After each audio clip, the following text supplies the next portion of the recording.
Thank you. Based on Article 195, out that it would have been more appropriate for Mr. Trudeau, Prime Minister of Canada, to address this House according to Article 144, an article which was specifically designed to debate violations of human rights, democracy and the rule of law, which is clearly the case with Mr. Trudeau. And with the Prime Minister of Canada, the way he's behaving right now, he's exactly like a tyrant, like a dictator. He's like Ceausescu in Romania. If even you doubt, if you raise doubts about the vaccines, you're outcasted. What's the difference between what he does and what happened under the Inquisition?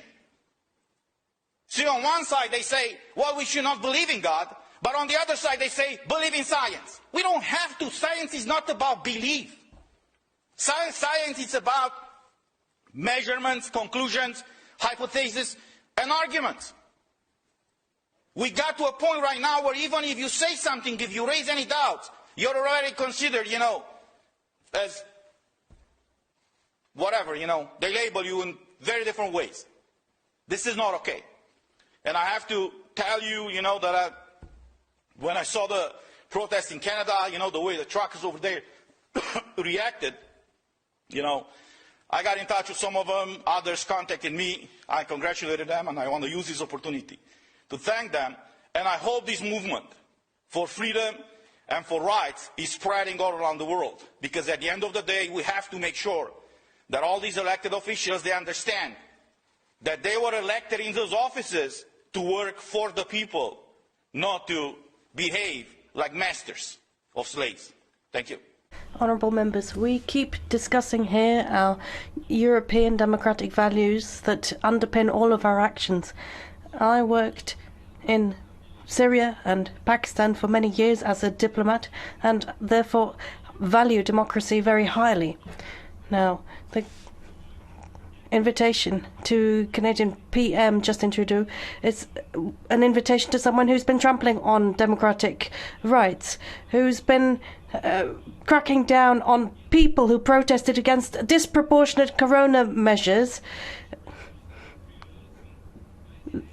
peoples who were supporting a non-sanctioned movement coming under criticism. So clearly the values of democracy are being despised by this individual. Let us not give someone like this any speaking time in this House of Democracy. Dear colleagues, dear citizens, Prime Minister Trudeau, freedom, the right of choice, the right to freedom, the right to work.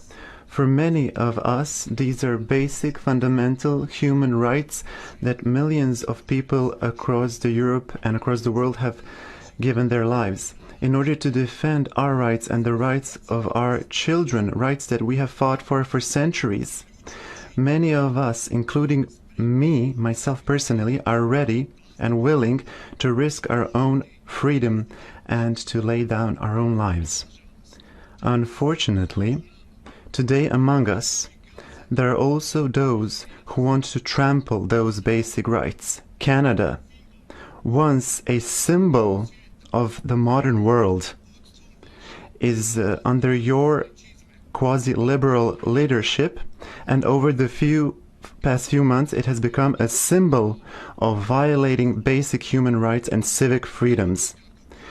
We have witnessed women being trampled by horses, single parents being their bank accounts are being blocked so that they cannot pay for their children's schools, they cannot pay for medicine, they cannot pay their electricity bills, their water bills, they cannot pay the debts they have, their mortgages.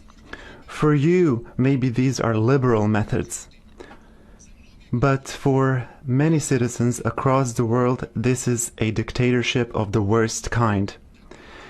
Be assured that the citizens of the world, when united, can stop any regime that wants to abolish the freedom of citizens, whether by bombs or by harmful medicine. Thank you. That closes the debate. Thank you, dear colleagues. Thank you once again, Prime Minister, for being with us. We look forward to having you here quite soon again. Thank you. This debate is closed. We move to the next item.